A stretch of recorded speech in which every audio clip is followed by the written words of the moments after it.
খ্রিস্টানরা দাবি করত সাইয়েদনা ইব্রাহিম নাকি খ্রিস্টান। আল্লাহ বলে মা কানা ইব্রাহিমু ইয়াহুদিয়াও ওয়ালা নাসরানিয়াও ওয়ালাকিন কানা হানিফাম মুসলিমা। আল্লাহ বলে আমার ইব্রাহিম ইহুদি নয়, আমার ইব্রাহিম খ্রিস্টান নয়, আমার ইব্রাহিম পাক্কা মুসলমান। হানিফান মুসলিমা, পাক্কা মুসলমান, ওনার ইসলামে কোনো সন্দেহ। এজন্য আল্লাহ খুশি হয় ওনার একটা উপাধি দিলেন, উপাধিটা হলো লা হালিম। ইন্না ইব্রাহিম লা হালিমুন আওয়াহুম মুনিব। আমার ইব্রাহিম সহনশীল, আমার ইব্রাহিম ভদ্র। সুবহানাল্লাহ বলেন।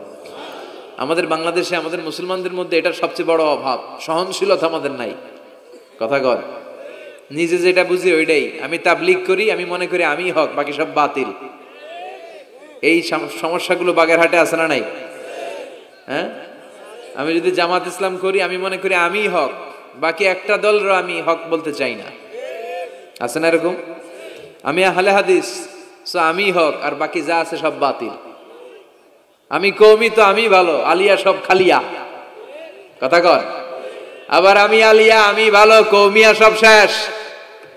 এই ঠেলা ঠেলে এই দেশে আছে না নাই? এক ইসলাম, এক নবী, এক কোরআন, এরপরে সহনশীলতা নাই।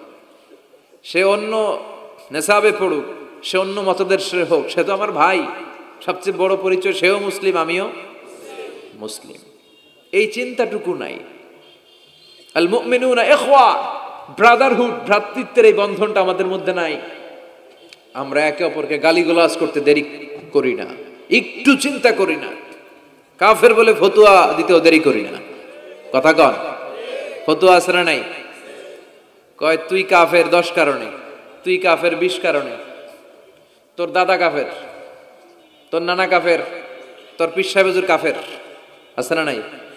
তোর এই কাফের পীর সাহেব মারা গেলে এই পীর সাহেবের যে কবরে শোয়ানো হবে, ওই কবরের উপরে যে ঘাস উঠবে, ওই ঘাস যে গরু খাবে, ওই গরুর যে দুধ খাবে, ওইটাও কাফের।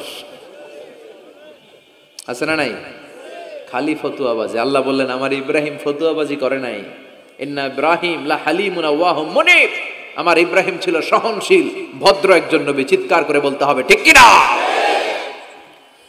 আবার আল্লাহ বললেন আমার ইব্রাহিমকে আমি খলিল উপাধি দিয়েছি। ইত্তাখাযাল্লাহু ইব্রাহিমা খলিলা।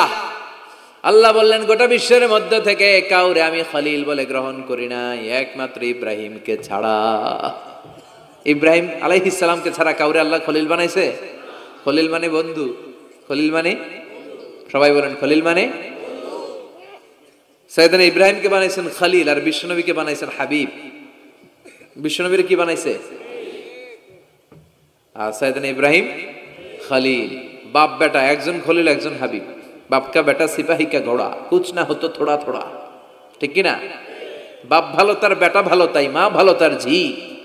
গাই ভালো তার দুধ ভালো রে, দুধ ভালো তার ঘি। বাবা যদি ভালো হয় ছেলে ভালো,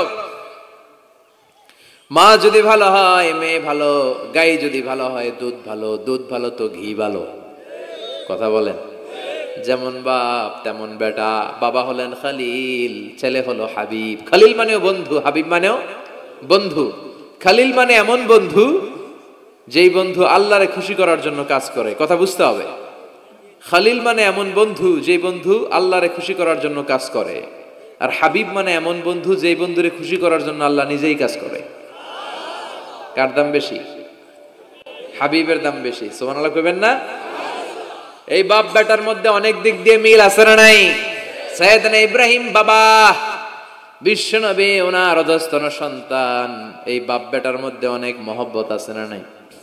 মিল আছে না নাই? আমি কোরআন হাদিস ঘেটে 60টা মিল পেয়েছি। কয়টা? সাইয়েদনা ইব্রাহিম আর বিশ্বনবীর মধ্যে 60টা মিল খুঁজে পাওয়া যায়। শুনবেন? হ্যাঁ, কষ্ট হচ্ছে না?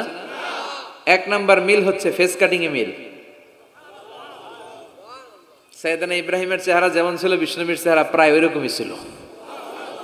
বিশ্বনবী যখন মেরাজ রজনীতে এক এক আকাশে এক এক নবীর সাথে দেখা করেছেন, দুনিয়ায় এসে সাহাবাদেরকে শোনাচ্ছিলেন এই নবী এমন, ওই নবী দেখতে এমন, এই নবীর চেহারা এমন। এরকম যখন বলছিলেন, সাইয়েদনা ইব্রাহিমের কথা যখন তিনি বলতে শুরু করলেন, উনি বললেন আম্মা ইব্রাহিম ফানজুরু ইলা সাহিবিকুম। আর সাইয়েদনা ইব্রাহিম দেখতে কেমন জানো? দেখতে চাইলে আমার দিকে তাকাও। তার মানে বিশ্বনবীর চেহারা যেমন ছিল, সাইয়েদনা ইব্রাহিমের চেহারা অনেকটা তেমন।